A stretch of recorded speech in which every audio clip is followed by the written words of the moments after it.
कि cadre restructuring अलग मुद्दा है और पे कमीशन अलग चीज है। पे कमीशन का जो गठन हुआ है उनमें हमारे सुप्रीम कोर्ट की माननीय जज, उनकी अध्यक्षा जो बनी है रंजना प्रकाश देसाई, उनके द्वारा पे कमीशन का अभी सारा चीज चल रहा है। और हमारा जो कैडर रिस्ट्रक्चरिंग का है वो रेलवे बोर्ड के द्वारा हो रहा है।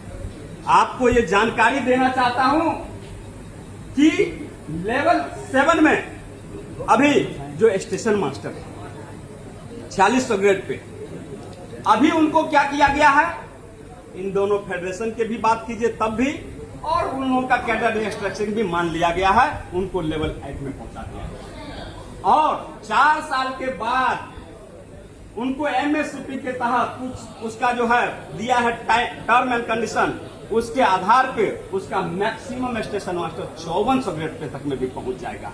और आप असिस्टेंट ड्राइवर से लेकर के आप कितने प्रकार के पायदान से गुजरते हैं, असिस्टेंट ड्राइवर, सीनियर एलपी, उसके बाद loco pilot centre 1-2, loco pilot goods, loco pilot passenger, loco pilot mail, high speed, इतना चीज चलाने के बावजूद भी आप 1900, 2400 और 4200, कहां से ये तर्क संगत है? ये अगर कोई भी अनपढ़ व्यक्ति को भी बताया जाएगा कि इस तरह के चीजों से हमें जो है सो सुशोभित किया जा रहा है, तो वो भी कहेगा कि आपके साथ इंसाफ नहीं, ना इंसाफी हो रही है। इसलिए हमारा डिमांड रेलवे बोर्ड के समक्ष जो कैडर रिस्ट्रक्चरिंग के लिए है, उसमें हमने बहुत सारे डिमांड को रखा है। साथियों, कैडर रिस्ट्रक्चरिंग का मेन फंडा होता है, पहले जो बुनियादी ढांचे थे उसमें बदलाव किया गया है। अभी हाई स्पीड ट्रेन की संख्या बढ़ गई है, गाड़ियां की गति बढ़ गई है, एक साथ कई गाड़ियां 1, 2, 3 लाइनों में थर्ड लाइन का प्रोविजन कर दिया गया है, गाड़ियां दनादन चल रही है। और हमारा माइंड उसी तरह से उसके प्रति पूरी तरह से जागरूकता के साथ खड़ा रहता है। हम कवच का ट्रेनिंग ले रहे हैं, हम D9 का ट्रेनिंग कर रहे हैं, हम जो मॉडिफाइड किया गया है, विभिन्न सारे प्रकार का जो एमसीबी लगाया गया है, कंपनियां का लगाया गया है, आप बोल दीजिए मेधा का बोलिए, बम्बार्डियर का बोलिए, कितना प्रकार का लाके दिया है। क्या आपको इंजीनियर से कम माना गया है?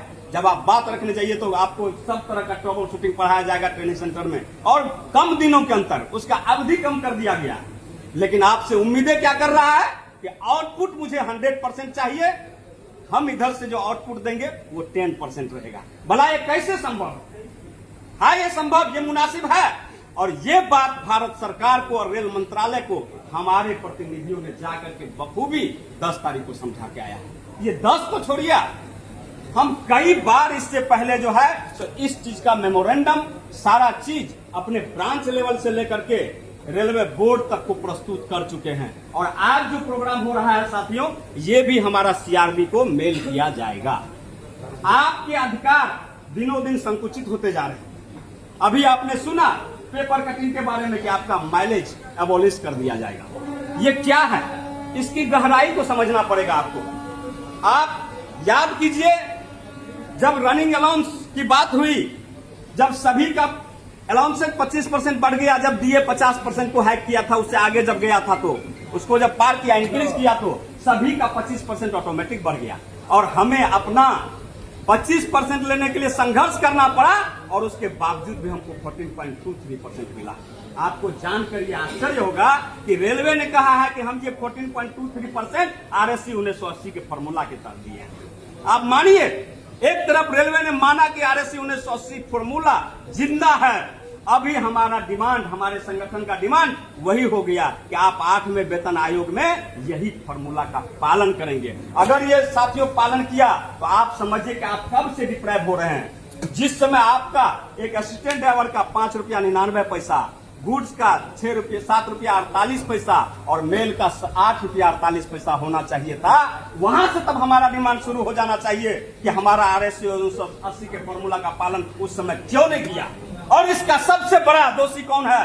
ये खुलेआम मंच से मैं दिल्ली में जाकर के बोला था जंतर मंतर पे, मैं आपके सामने अभी भी रख रहा हूं कि ये जो पंथी है, ये जो घोटाले है ये करने वाला कोई और नहीं है बल्कि आप ही के बीच से गया हुआ जो मान्यता प्राप्त फेडरेशन और संगठन है, उसने जाकर के पे कमीशन को कहा कि इन लोगों का जो है रनिंग अलाउंस फाइनल आप मत कीजिए, ये हम लोग और रेलवे बोर्ड तय करते हैं और वो लोग जाकर के फाइनल करता है और RSC 1980 के फॉर्मूले का पालन नहीं करता है साथियों। इसीलिए इस बार हमारा डिमांड है पे कमीशन से रंजना प्रकाश देसाई महामहिम हमारी जो बनाई गई है उनसे, उन अध्यक्षा से हमारा ये सिफारिश है, हमारे संगठन का ये डिमांड है कि हमारा भी रनिंग अलाउंस वही फाइनल करे ताकि इन दलालों के चक्कर में हम भुक्तभोगी न बने।